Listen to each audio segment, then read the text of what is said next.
Welcome back to the Brittany Hughes Show, everybody. Happy Thanksgiving. Hope you are all enjoying your turkey and stuffing. Of course, with a side of white guilt and shame and colonial rage, because of course, that's what the left says we should be celebrating. We shouldn't be celebrating Thanksgiving. There's nothing to be thankful for.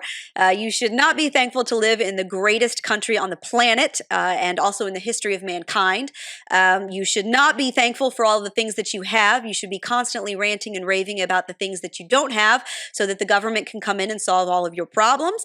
And you should not be grateful for Western civilization and everything that they brought to the Americas. You should be terribly, terribly sad that they spent all of their time slaughtering all of the peaceful indigenous folk who lived here, who of course were totally not slaughtering each other well before Europeans showed up. We just want to completely rewrite history and make it so that all white people bad, all Native American people great. So forget all of this Thanksgiving mumbo jumbo and make sure that you put on your sackcloth and ashes and feel absolutely terrible about yourself. So if you haven't done that already today, make sure you add that to your family's agenda somewhere in between boggle and pumpkin pie. On that note, CBS having a terrible, terrible week. Now, I've got to admit, I don't really watch CBS. I haven't watched a whole lot of network media in years other than for my job. And once you do that, you know, you kind of get sick of it, hearing the same old squawking and the same old lies over and over again. But CBS really took the cake this week. CBS, first of all, I don't know if you saw, if you're on the cesspool that is Twitter. If you're not, I've said this before and I'll say it again, don't bother. It actually is getting a little bit more fun, though, now that Elon Musk has taken over. Things are getting pretty interesting over on Twitter. So, you know, it actually might be worth a gander if you have a little bit of free time. Don't get over on TikTok.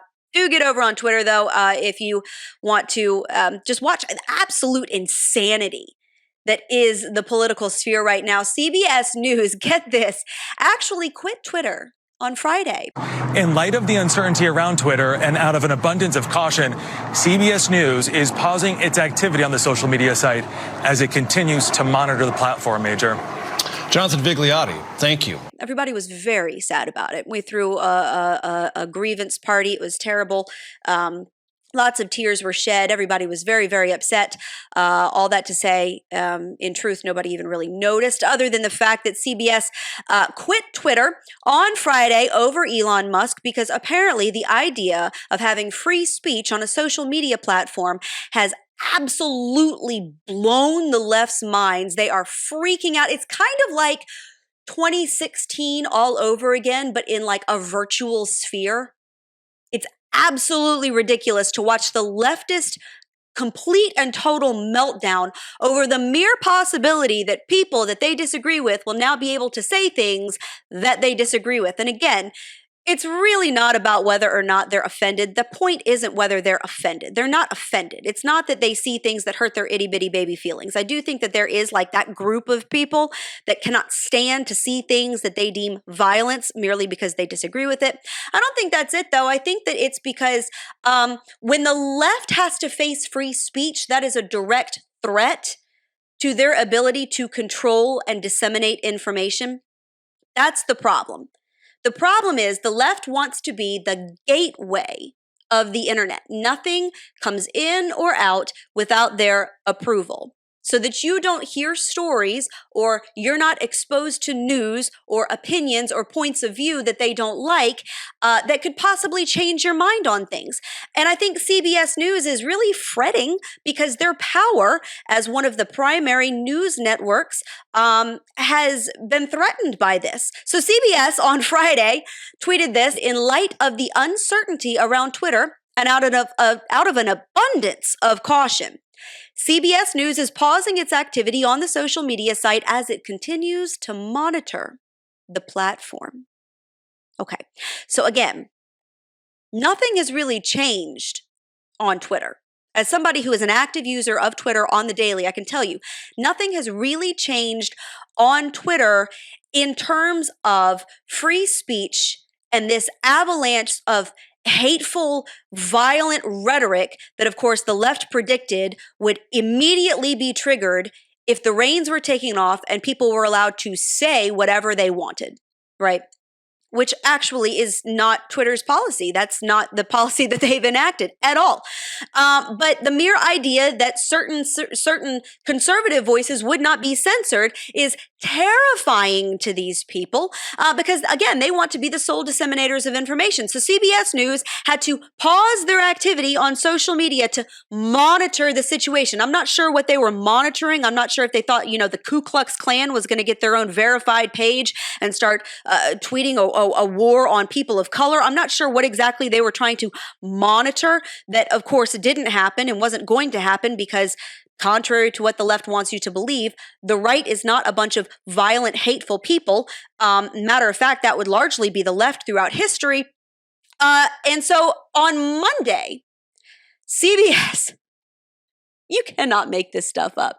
After doing this whole big virtue signal, after doing this whole big thing about it, we're going to monitor and, we've got to make sure that social media, this platform is a place that we actually want to be on. And out of an abundance of caution, it's us. We're being cautious, guys. We're trying to do what is best for us and what is best for you. And this Elon Musk guy is he's completely unhinged. And we have to be really careful here. And that lasted like a day, because on Monday, here's what they tweeted. After pausing for much of the weekend to assess the security concerns, CBS News and Stations is resuming its activity on Twitter as we continue to monitor the situation. We're going to continue to monitor the situation over on this social media site where people might actually be able to share stories without our approval, where people might actually be able to report things that didn't make it past our editorial desk, where we deem whether or not the American people really need to know about it or not. Kind of funny because that giant virtue signal lasted a grand total of about a day. That's how long CBS was able to stay out of Twitter. Now, if you know anything about Twitter and you know anything about the way that these media outlets use Twitter, including the Media Research Center, I'll be honest, Twitter is a major disseminator of articles, right? A lot of revenue is streamed through Twitter because that's where you get a lot of clicks. So places like CBS, if they stop tweeting, if they stop putting out their content on Twitter, that's a major blow to their bottom line. And we know that because it was a major blow to the bottom line of the Babylon Bee, who, if you recall earlier this year, was suspended back when the left-wing hacks were still running Twitter. They were suspended simply for making a joke about Rachel Levine, who is a biological man who masquerades as a woman. And of course, the Babylon Bee, being a right-leaning satirical site, dubbed Rachel Levine their Man of the Year. This was, of course, after she won one of the Woman of the Year awards that the left likes to hand out. Babylon Bee named him their Man of the Year. That got them booted from Twitter pretty much permanently. They were suspended and they were told, look, you can have your account back if you delete the tweet stating that Rachel Levine is in fact a man, which is scientifically true. And the Babylon Bee stood firm and said, you know what? We are not going to cave to that demand. We are not going to cave and boot scientific fact to appease your progressive agenda. We are going to stand firm on truth. We are going to stand firm in science. And they did not cave. And that was a major issue for the Babylon Bee. Of course, they have continued to grow. I think that it's pretty clear that go woke, go broke. The Babylon Bee has continued to thrive, not only in the midst of all of that, but in large part because of that stance, and has continued to do very well. But not posting their content, not being able to post their content on Twitter did hit their bottom line because it impacts revenue. They had several million followers. And when you cannot reach people on that platform, that has an impact. And I think that's what CBS very quickly found out.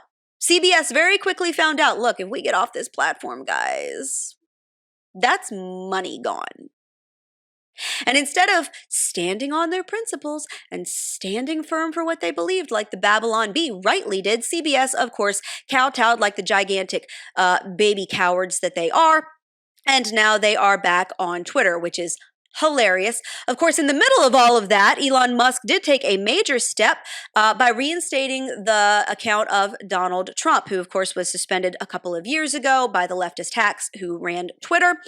Even though he didn't violate any terms of service, they determined that he incited violence on January 6th, that his tweets were a big part of that, even though there was nothing in them that actually incited violence.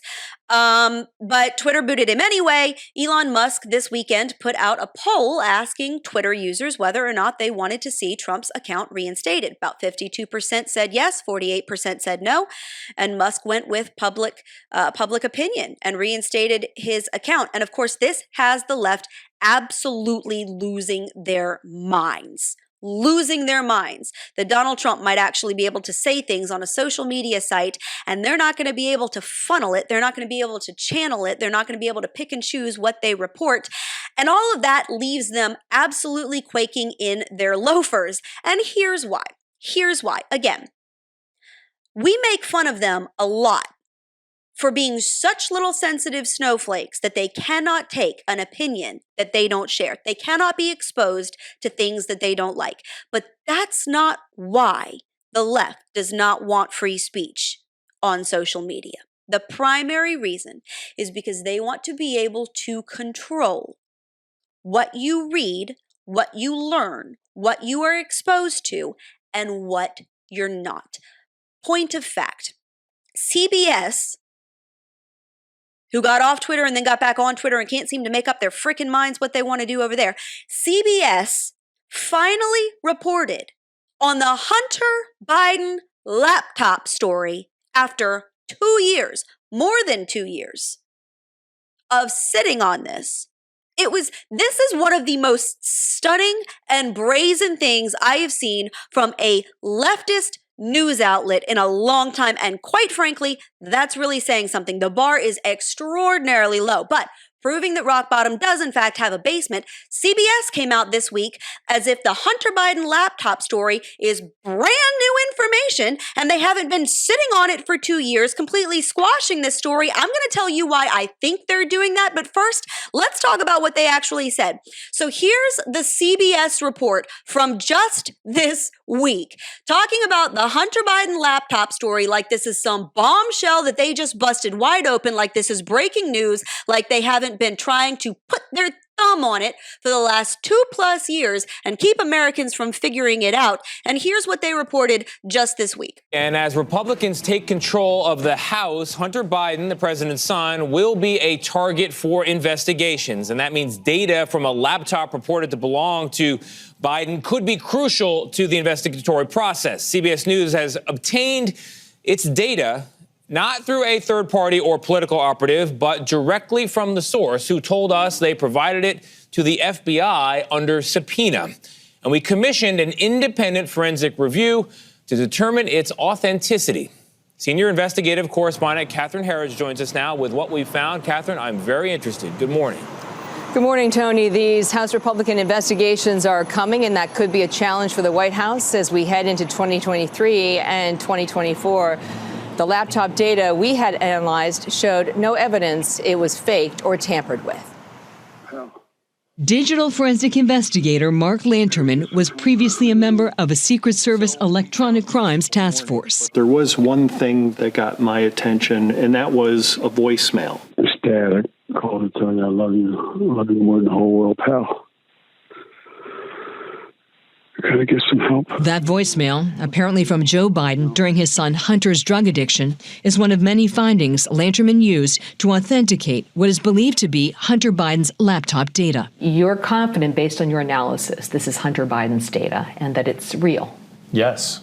This Delaware computer shop is where the laptop's backstory begins.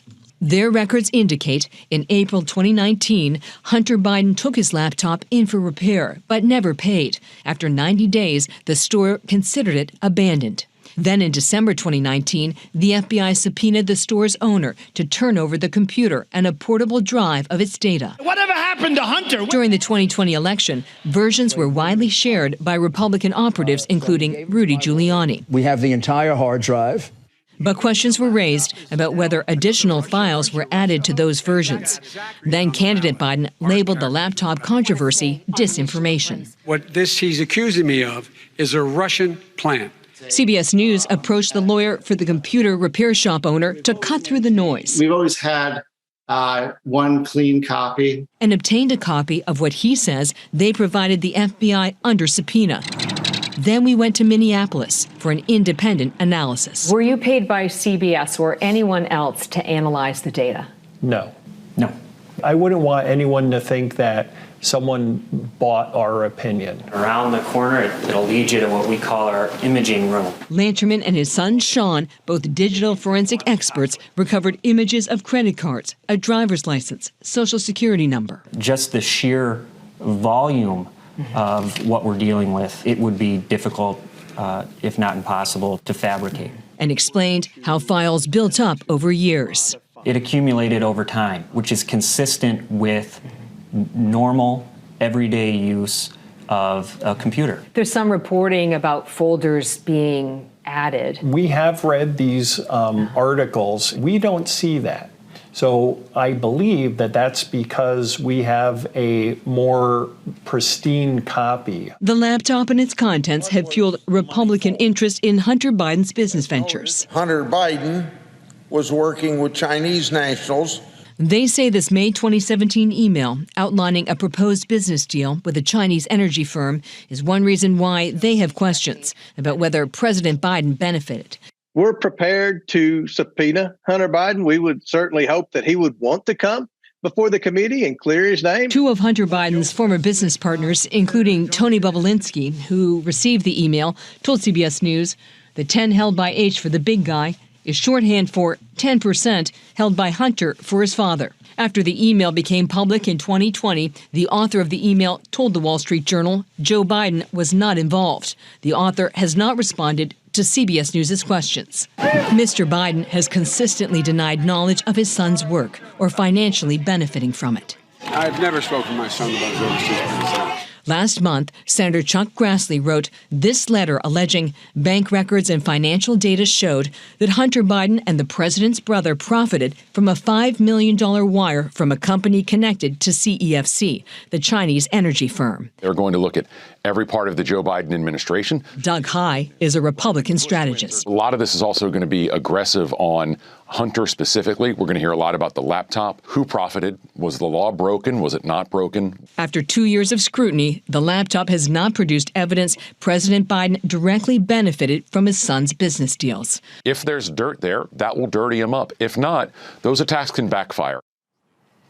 The White House declined to comment. Hunter's lawyer did not address our specific questions about the data or the CBS forensic review, but said there have been multiple attempts to hack, infect, distort, and peddle misinformation regarding Mr. Biden's devices and data. And at no time did any individual, including the IT repair shop owner, Mr. McIsaac, have Mr. Biden's consent to access his computer data or share it with others.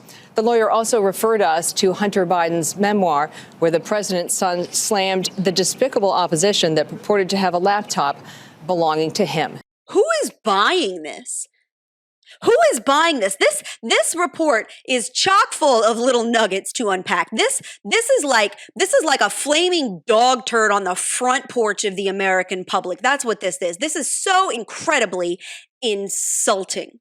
Because here's what CBS was saying back in 2020 about the Hunter Biden laptop story, trying desperately to turn this into a nothing burger because Joe Biden was running against Donald Trump, who they could not stand. And it was all hands on deck to get Orange Man out of the Oval Office and get Joe Biden, McDrools on shoes, elected. And they were going full court press to make that happen. Back on October 15th, then White House correspondent with CBS actually laughed at the contents of the laptop hard drive. She said that the story sourcing has raised questions about its authenticity because, of course, we couldn't have anybody believing that this could possibly be true. This was a crazy, ginned up New York Post story. It was so ridiculous and so fabricated that social media had to actually ban people from sharing this story. They actually had to boot people off of social media and suspend their accounts accounts if they even shared the link to this legitimate news story from a legitimate news outlet. I mean, literally, the FBI was actually coordinating, and we know this now. This has been well documented. The FBI was actually coordinating with social media sites to squash this story, and the media was doing their part to completely undermine the legitimacy of it, saying that the story's sourcing has raised questions about its authenticity. Now, they didn't bother going and checking out the authenticity for themselves. If the authenticity was really in question, you would think that a news media worth its salt would be doing a little bit of digging and saying, maybe we should be verifying whether this is true or not. But instead of doing that, they just assumed, there's nothing to this. Even if there is, we really don't want to look into it. So we're just going to make it sound like all of this is really, really sketchy and can't be trusted, and you shouldn't be sharing it on social media because it's probably fake news. Not like that Russia stuff that we've been pushing for the last 4 years. Not like all the Russia collusion. Not like that. That's absolutely top-notch, verified information. You know, the Steele dossier, that's like gospel truth right there. But Hunter Biden laptop, not so much, nothing to see here. A co-host over on CBS, Anthony Mason, he dismissed the laptop story as suspicious new claims. Again, CBS could have looked 2 years ago into whether or not that was actually verified. They could have been doing their own authenticity tests back then. Why in the world did it take Catherine Herridge and CBS 2 years to get a copy of this thing and to take it to independent analysts to figure out whether or not it was real? You would think that with a major presidential election coming up and allegations like this being made against a candidate running for president of the United States, a news media that had just spent 4 years digging into every nook and cranny for some tiny little shred of evidence that Donald Trump and the Trump campaign had colluded with the Kremlin to rig the 2016 election, you would think that if they cared that much about candidates running for president, if they cared that much about making sure that the American public had access to every piece of information to make a qualified, informed vote on Election Day, you would think that Catherine Herridge and CBS could have been getting their butts over to, wherever with a copy of that hard drive. Why did it take 2 years to decide to analyze this, to figure out whether it was true? Because they were certainly trotting their people out ahead of the presidential election, saying that this probably isn't true. All of this stuff, this is really sketchy. This is suspicious. We don't know if this is accurate or not. Go find out. You're the news media, for heaven's sake. Isn't that what you're supposed to do? Isn't that literally your job? Isn't that what you continually tell us to trust you to do? But no, it took CBS 2 years to get around to finally looking at this. It's like the file folder that got kind of like shoved under some notes on somebody's desk and they just found it, trying to clear out their receipts from all of their Black Friday shopping. And they stumbled upon this story. Oh, yeah, that thing from 2 years. Maybe we ought to look into that. Maybe we ought to, slow news week, got some time on my hands. Really? CBS Evening News back in 2020 claimed that the contents of the Hunter Biden laptop were stolen by Russia. This whole thing was a Russian hoax because, again, you got to remember that was the giant kick that they were on. Everything was Russia, Russia, Russia. It was like the worst episode of the Brady Bunch ever. Russia, Russia, Russia. So, of course, the Hunter Biden laptop must have been stolen by Russia. And then it was probably like tinkered with and fabricated. And then it was handed over to some Republican operatives and funneled through the Trump campaign. And what we essentially got was a whole bunch of gobbledygook that needed to be dismissed. That was the story that they ran with. And now here we are 2 years later. 2 years later, with CBS reporting this like it's brand new. Like we just realized this is breaking news, guys. Look at us doing our jobs, diligently hard at work for the American people, the fourth estate. Bull crap. And here's how they tried to get around the fact that they had not reported this story back in 2020. by claiming that there was speculation that Republicans had actually fabricated the evidence from this laptop. Here's what Catherine Herridge just said in that clip we read, that we saw. There's some reporting about folders being added. So that's the excuse that CBS is going with, right? We didn't actually report this as fact. We didn't give you all this information back in 2020 when it mattered before you headed to the polling booth to cast your vote for a presidential candidate, because there was some questions about whether or not it was real. And for some unknown reason, it took us 2 years to figure out that, lo and behold, turns out none of it was fabricated. Turns out it was completely real. Oh, but by the way, there's still no evidence that Joe Biden did anything wrong. Notice what she says. After 2 years of scrutiny, the laptop has not produced evidence President Biden directly benefited from his son's business deals. You know why? Because the people that are supposed to be looking into that aren't doing their jobs. Exhibit A. Maybe we would know whether or not Joe Biden directly benefited from his son's business deals if we had a media worth a crap who was willing to actually do some good, honest, unbiased, straightforward, investigative journalism into that issue. We still have questions. Who's the big guy? The money was going somewhere. Somebody was getting a cut. If not Joe Biden, then who? Because this same laptop with all of these files on it that turns out hadn't actually been tampered with showed definitive evidence that Joe Biden was making connections that he denied later, connections that he said, well, I never actually had anything to do with my son Hunter's business dealings. Au contraire.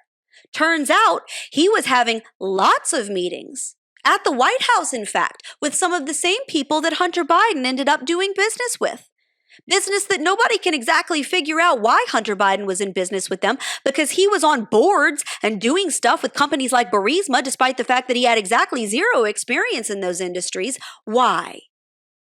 Why? If not for his connections, why in the world would a company like that put him on their board? Could it possibly be because Joe Biden was having all kinds of meetings with people that his son ended up having business dealings with?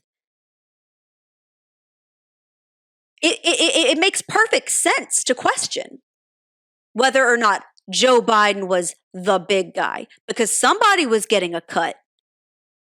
That sure seems to go together like peanut butter and jelly to me.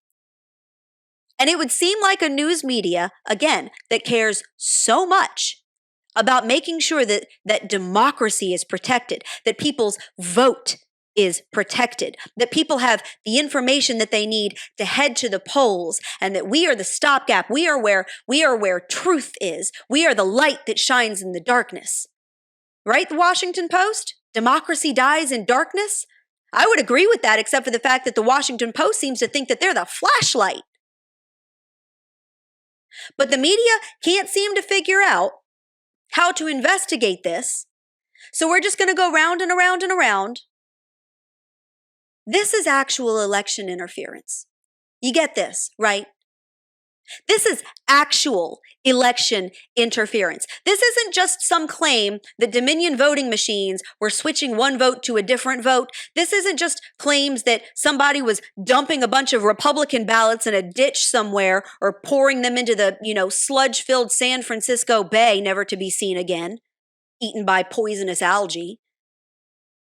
This isn't a claim like that. This isn't a claim that, a bunch of leftists kicked everybody on the right out of a polling station and then made up a whole bunch of ballots and recounted everything. That everybody has already divided themselves into camps in terms of some of those theories and what may or may not have actually gone down on election night in 2020. And I'm not here to rehash all of that. I'm not here to tell you what to believe and what to ask questions about and what to buy and what not to. This is actual election interference. This isn't a theory.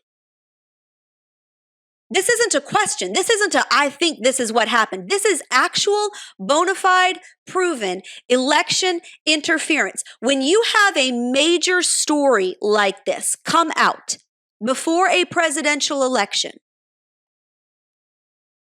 And not only does social media platforms kick people off simply for sharing the link to it, much less actually discussing it.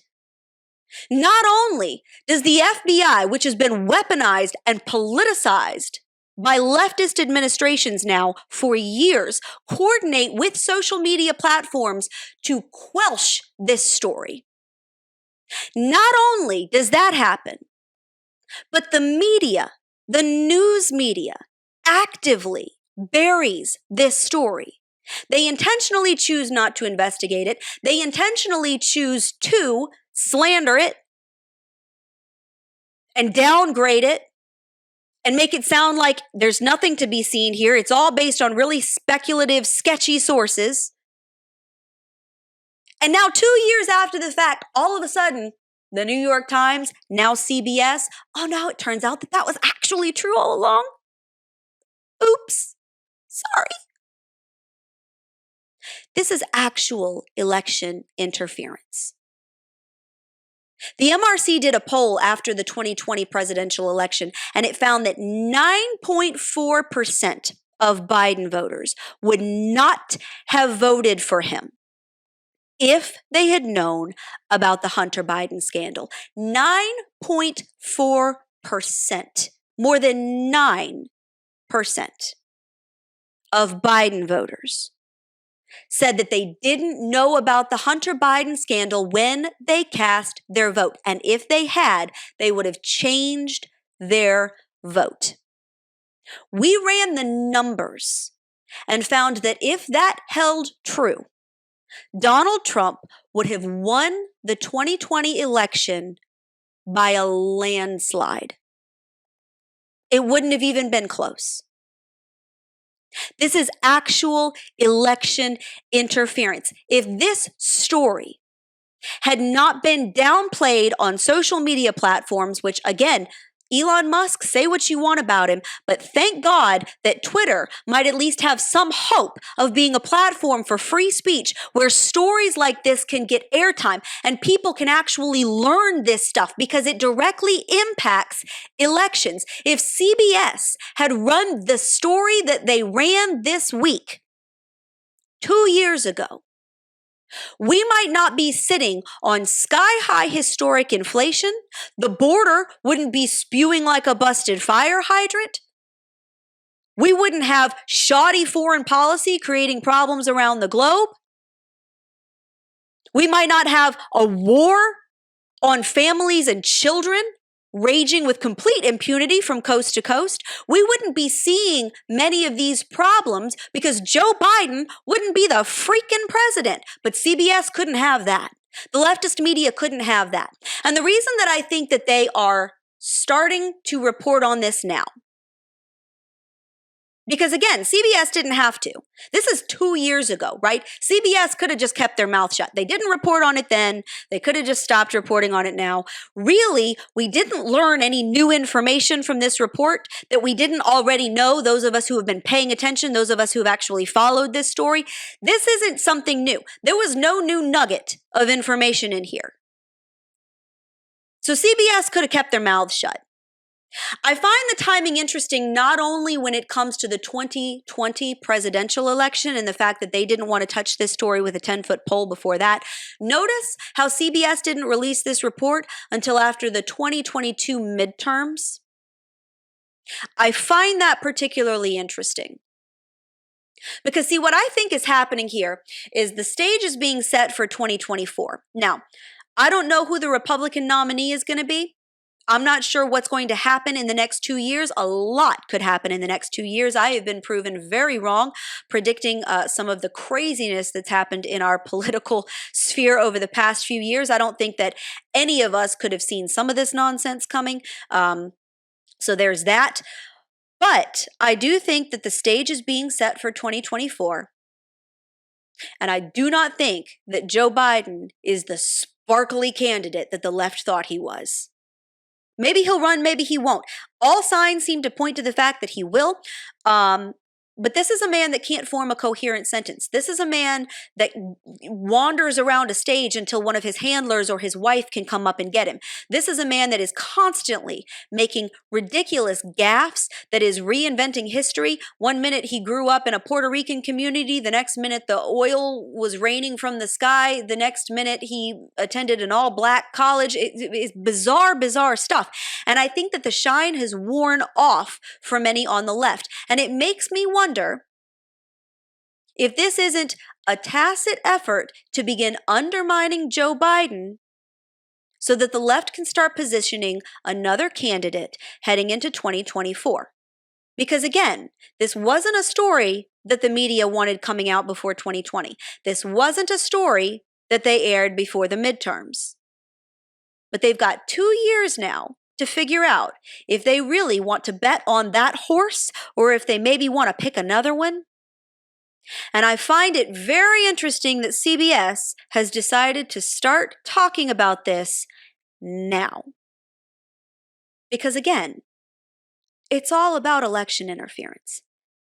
The name of the game here is win by any means necessary, by hook or by crook. It's part of the reason that the right has struggled because, again, many people on the right are still attempting, at least trying to play the game based on rules and principles and honor and integrity. And that is no longer the left's mantra. Hasn't been for a long time. It is win by any means necessary. We saw that happen in 2020.